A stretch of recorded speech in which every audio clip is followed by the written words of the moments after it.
Shalom, selamat pagi Bapak Ibu Saudaraku yang saya kasihi. Jumpa lagi dalam program Paskah pada pagi hari ini.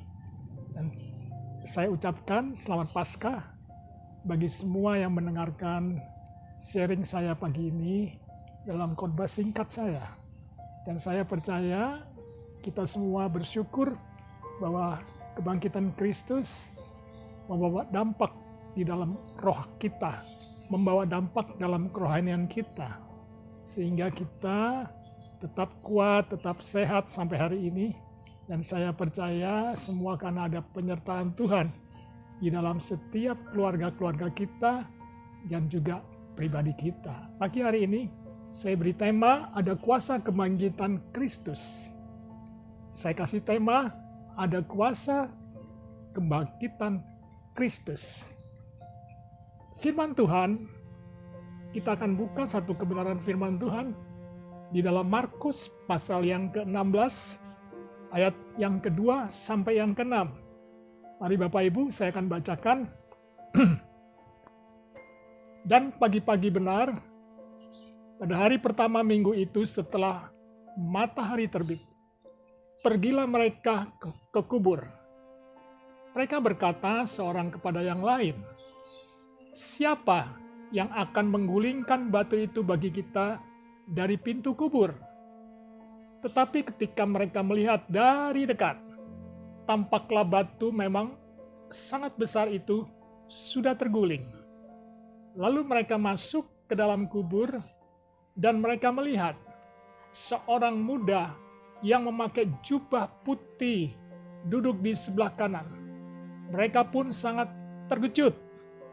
Tetapi orang muda itu berkata kepada mereka, "Jangan takut. Kamu mencari Yesus orang Nazaret yang disalibkan itu. Ia telah bangkit. Ia tidak ada di sini. Lihat, inilah tempat mereka membaringkan dia." Itu kisah tentang kebangkitan Kristus yang kitab Markus, Injil Markus tuliskan bahwa kuburnya sudah kosong dan batu yang menutup kubur itu sudah terguling. Berita baik bahwa Tuhan sudah bangkit. Amin. Nah, dalam Efesus 1 kita baca lagi satu kebenaran firman Tuhan. Efesus 1 ayat 19 dan 20. Saya akan bacakan bagi Bapak Ibu Saudara sekalian. Dan betapa hebat kuasanya bagi kita yang percaya, sesuai dengan kekuatan kuasanya yang dikerjakannya di dalam Kristus, dengan membangkitkan dia dari antara orang mati dan mendudukkan dia di sebelah kanannya di sorga. Kebenaran firman Tuhan ini menjelaskan bahwa kebangkitan Kristus pasti ada kuasanya. Dampak kuasa itu dapat kita rasakan pada waktu kita percaya kepada Yesus Kristus Tuhan yang sudah bangkit dari kematian. Dan saya percaya kuburnya sudah kosong. Dan saya percaya juga Yesus sudah bangkit. Nah, kuasa kebangkitan Yesus itu meneguhkan setiap pribadi-pribadi orang percaya yang bersungguh hati mempersiapkan kedatangannya di bumi untuk yang kedua kalinya. Jadi kuasa kebangkitan itu membawa kita orang percaya, setiap pribadi, untuk mempersiapkan setiap pribadi yang bersungguh hati menyambut kedatangan Tuhan Yesus yang kedua kali di muka bumi ini. Dan saya percaya juga kuasa kebangkitan itu akan bekerja di dalam setiap rohani orang-orang percaya. Ada 4 hal penting dalam kuasa kebangkitannya bagi setiap orang percaya yang bersungguh hati bahwa dia adalah Tuhan yang sudah bangkit dan dia akan datang kembali ke dunia pada kali yang kedua. Yang pertama, kuasa itu akan menjadikan pribadi kita tetap konsisten dalam kebenaran. Jadi kuasa kebangkitan itu mengajak kita, membimbing kita, menuntun kita untuk kita bisa memiliki konsisten yang tetap dalam kebenaran, tidak goyah. Konsisten yang kita kerjakan di dalam kebenaran, saya percaya itu membawa dampak dalam kehidupan pribadi Bapak Ibu Saudara sekalian, sehingga kita semakin teguh, semakin kuat di dalam Tuhan. Yang kedua, dampak daripada kuasa kebangkitan. Secara pribadi orang percaya yang bersungguh-sungguh hati percaya bahwa Yesus sudah bangkit dalam iman kita, dalam kekristenan kita, dalam pengiringan kita akan Tuhan. Yang kedua, akan menjadikan pribadi kita tetap teguh dan kuat dalam iman. Jadi yang kedua, pribadi saudara dan saya akan tetap teguh, percaya, dan tidak goyah, bahkan ditambahkan semakin kuat di dalam iman. Iman kita tidak goyah karena Yesus bukan mati selamanya, tapi dia sudah bangkit dan untuk hidup selama-lamanya. Kuasa yang ketiga, kebangkitan Kristus, menjadikan pribadi kita semakin mencintai Tuhan lebih dari segalanya.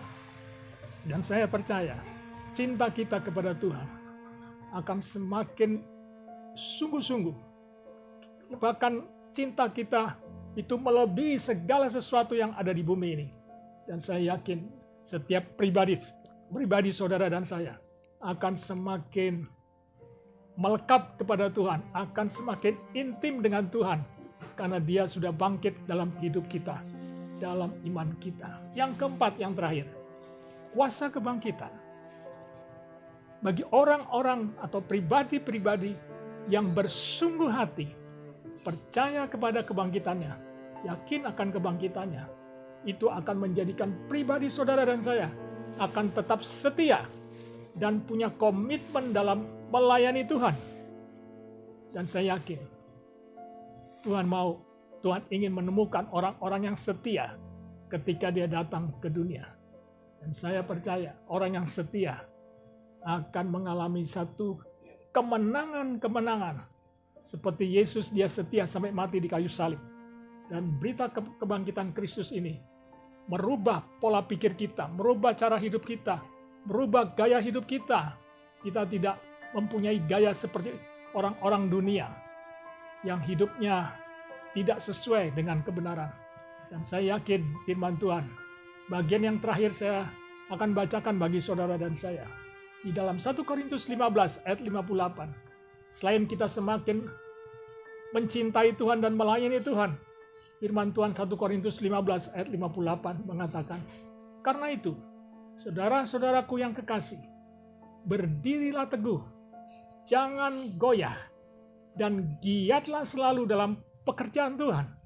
Sebab kamu tahu bahwa dalam persekutuan dengan Tuhan, jerih payahmu tidak sia-sia.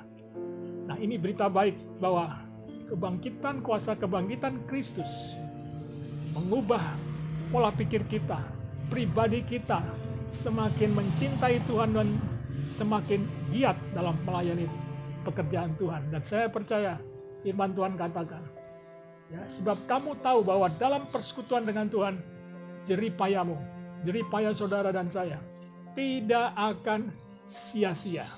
Dalam firman Tuhan pada pagi hari ini meneguhkan kita di dalam Paskah pagi ini bahwa Tuhan datang untuk menyediakan kuasa kebangkitannya buat saudara dan saya, sehingga keluarga kita terus diberkati di dalam kebenaran Tuhan. Keluarga kita dipelihara, disertai, dan dijaga oleh Tuhan. Ada perlindungan Tuhan di dalam setiap badai kehidupan. Biarlah kuasa kebangkitan ini nyata di dalam hidup saudara dan saya. Amin. Mari kita berdoa. Bapa di surga, saya berdoa bagi seluruh jemaat yang mendengarkan. Biarlah kasih dan kuasa kebangkitan-Mu ini terus bekerja, dan kami percaya, hamba percaya, bahwa kuasa kebangkitan-Mu itu terus mengalirkan karya-karya-Mu yang luar biasa dalam kehidupan kami, sehingga kami bisa mengalaminya dengan setia di dalam iman kami. Terima kasih Bapa. Berkati jemaat yang mendengarkannya, berkati kami semua, dan kami percaya kuasa kebangkitan-Mu itu membawa dampak yang luar biasa baik dalam pribadi kami, baik dalam keluarga kami, baik dalam pekerjaan kami dan pelayanan kami. Terpujilah namamu di dalam nama Tuhan Yesus Kristus. Hamba berdoa dan memberkati seluruh jemaat hari ini sampai selama-lamanya. Haleluya. Amin. Baik, Tuhan memberkati. Sampai jumpa di lain kesempatan. Selamat Paskah.